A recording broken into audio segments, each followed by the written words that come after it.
The intelligence alliance known as the Five Eyes, which includes the United States, the UK, Canada, Australia, and New Zealand, announced on June 5th that the Chinese military has been recruiting Western military talent to train its personnel.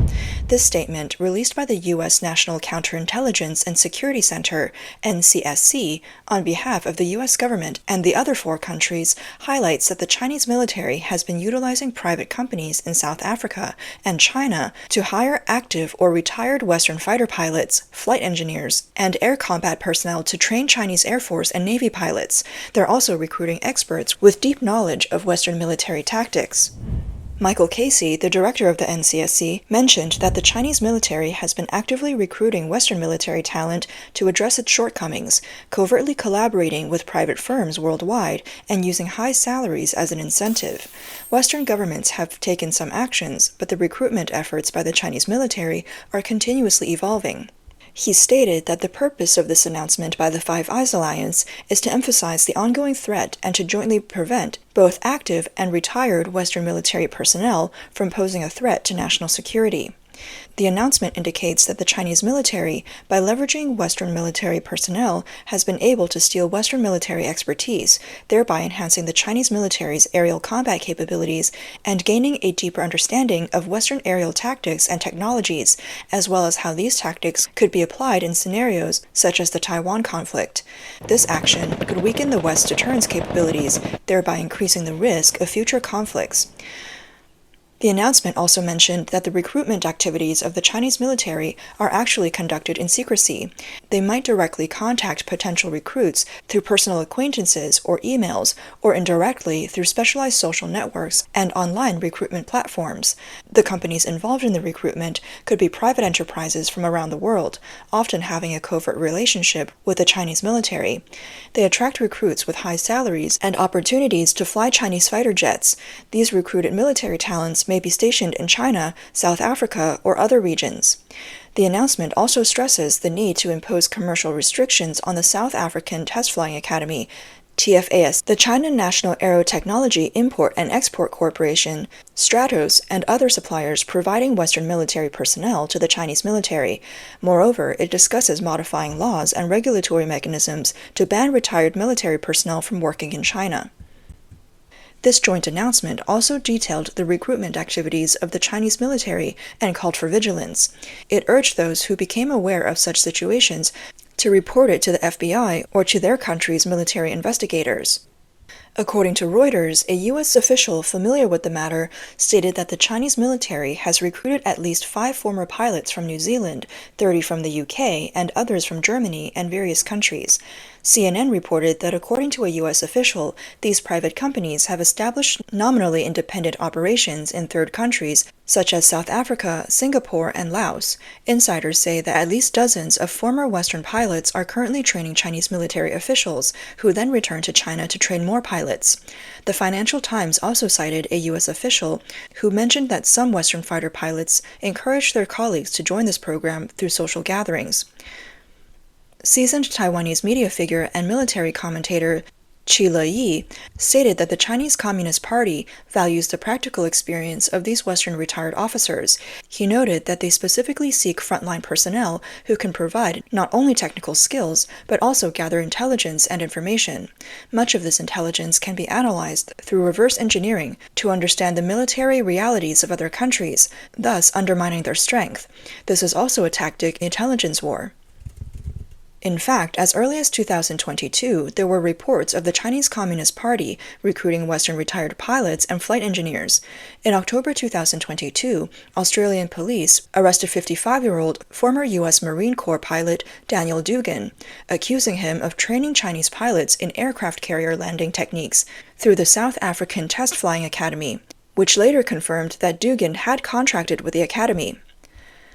Reuters reported that after serving more than 10 years in the U.S. military, Dugan moved to Australia and founded a company called Top Gun Tasmania, employing former U.S. and British military pilots to offer joyrides in fighter jets to tourists.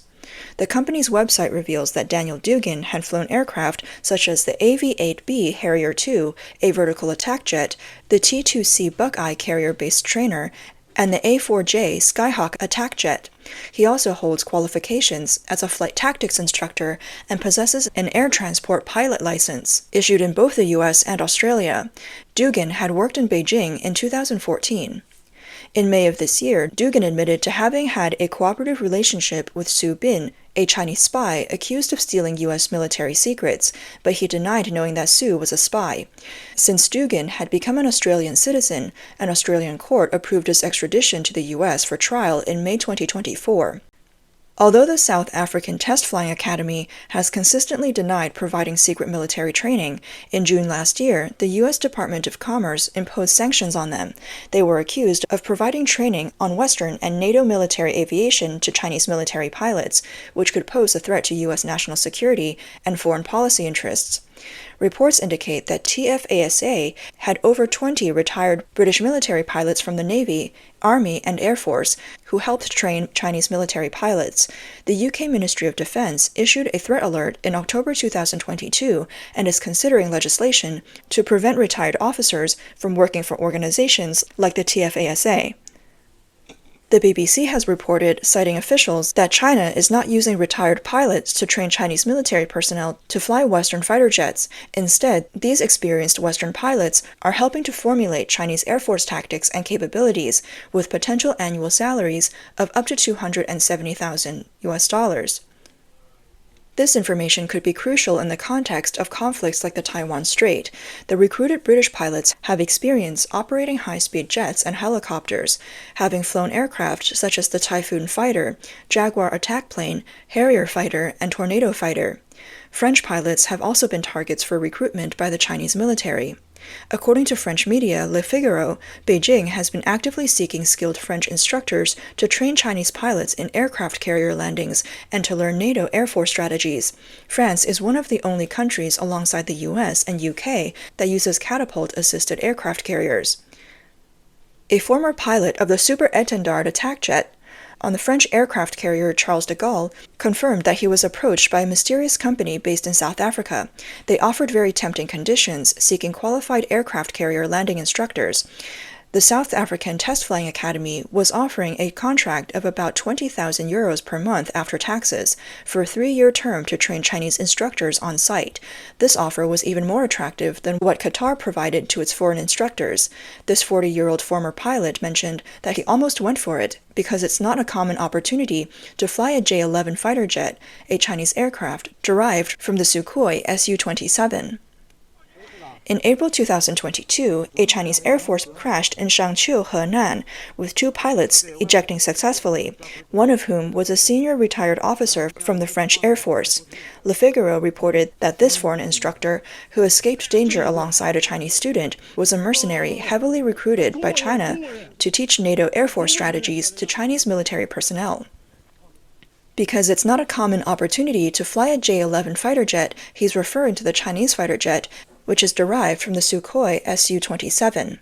A former French officer mentioned that an office in South Africa, managed by the British, served as a front for the ambitions of the Chinese Air Force, and according to Le Figaro, several fighter pilots have been active in China in recent years, including a former Strategic Forces pilot. Justin Bronk, a senior researcher specializing in air combat capabilities at the Royal United Services Institute, told Voice of America that any transfer of Western crew expertise and training methods to the Chinese Air Force could constitute a serious concern for the United States, Japan, and other allies. He stated, "So far, China's progress in improving its aircraft, sensors, and weapons has not matched its progress in providing realistic, representative training for its pilots.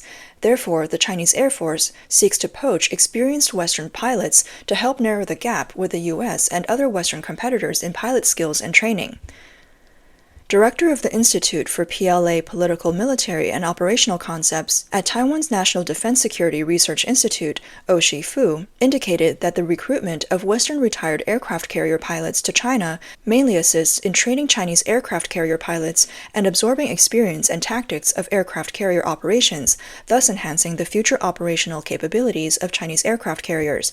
He explained, landing a fighter jet on the cramped deck of an aircraft carrier is a highly challenging maneuver, and the CCP CCP starts from scratch in terms of how to conduct operations, only able to learn from Western countries.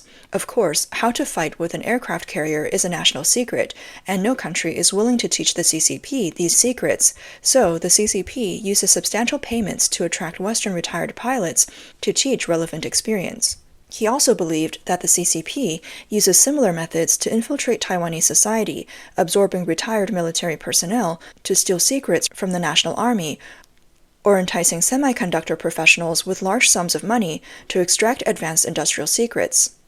Taiwan and Western democracies must be vigilant and prevent the CCP from stealing various national defense, military, and advanced industry secrets.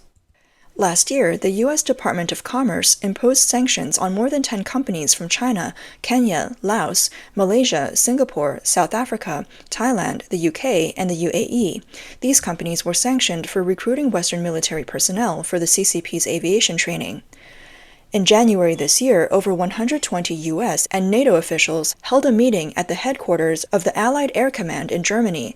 The theme of the meeting was how to prevent the Chinese military from recruiting NATO-trained personnel. Regarding the CCP's recruitment of Western military personnel, Zhang Yanqing, former deputy commander of the Taiwanese Air Force and adjunct professor of political science at the National Defense University's College of Political Warfare, stated that retired pilots possess actual combat experience, which the CCP military lacks. These individuals can impart valuable experience to CCP military personnel about entire combat scenarios, threats, and how to maximize combat effectiveness. These pilots have diverse expertise. Some are skilled in flying fighter jets, others in anti-submarine aircraft, and some in aircraft carrier operations, thus filling the CCP's gap in real combat experience. Zhang Yanqing pointed out that the CCP seeks not just technically proficient pilots, but officers from various fields, each with specific expertise. This diversity allows the CCP to comprehensively grasp deep intelligence, especially in electronic warfare. Understanding the electronic warfare intelligence of Western countries is crucial.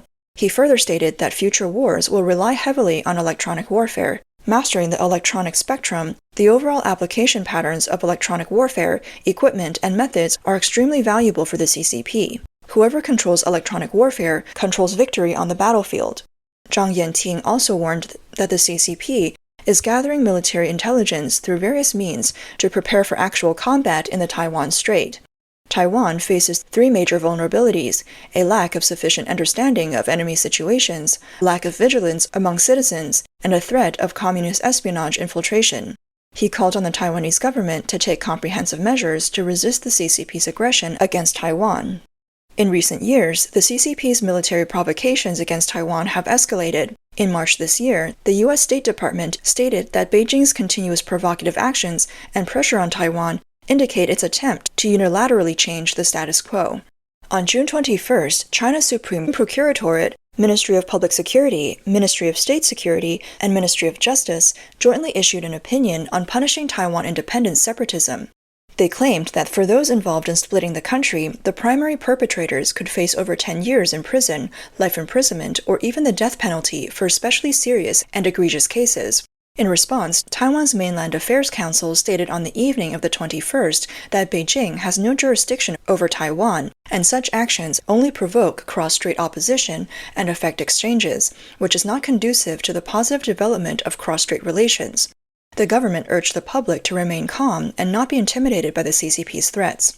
The executive director of the National Policy Institute, Wang Hongren, analyzed in an interview with the Central News Agency that the purpose of China's release of this opinion is to create a more immediate sense of fear while using legal means to rationalize actions against specific political stances, with political purposes outweighing legal ones. Former Beijing lawyer and chairman of the Federation for a Democratic China, based in Canada, Lai Jianping, stated that the entire world is currently supporting Taiwan, and Xi Jinping does not dare to initiate a war lightly, and this is determined by his personal interests and those of the Communist Party. Thus, he resorts to what he calls legal measures, using several departments to issue a judicial interpretation. This precisely shows that the CCP is out of options. Lai Jianping said, "Xi Jinping wants to rule for life, so he cannot afford any risks. A military attack on Taiwan could lead to global military and economic sanctions and diplomatic severance." He also noted that the opinion document constitutes a judicial interpretation. As an authoritarian regime, the Communist Party lacks rule of law, so its laws, departmental regulations, and administrative regulations, judicial interpretations, and even notifications or answers can be used as laws in social practice. He said, according to their interpretation, for actions like so-called splitting the country, they can exercise long-arm jurisdiction and hold trials in absentia, regardless of whether you are Chinese or non-Chinese, or even stateless, and regardless of where you are. If you have so-called separatist speeches or actions, they can directly conduct a trial in any court in Beijing or mainland China, and the maximum penalty could even be the death penalty. Who are considered Taiwan independence supporters in the eyes of the CCP? Lai Jinping explained, not only are the common people and politicians of Taiwan, but many foreigners, including Chinese people scattered across the world, who advocate or support Taiwan's de facto sovereign status, who support the Democratic Progressive Party, support Taiwan's factual independence, and support pragmatic diplomacy between Western countries and Taiwan. The evil communist regime can interpret all these people as supporters of Taiwan independence. The CCP wants to use this method to kill 1 to warn 100, or simply as a deterrence, but most people will ignore it and won't be threatened by such demonization. Previously, the Financial Times, citing informed sources, reported that Xi Jinping stated during a meeting with European Commission President Ursula von der Leyen in April 2023 that the United States was trying to entice the CCP to attack Taiwan, but he would not be deceived. Lai Jinping added, in the current state, I think the louder the CCP shouts, the safer the Taiwan Strait should be. Of course, Xi Jinping might act irrationally, and it could end disastrously, with his regime and even his life at risk, which is hard to say, as history has a degree of randomness.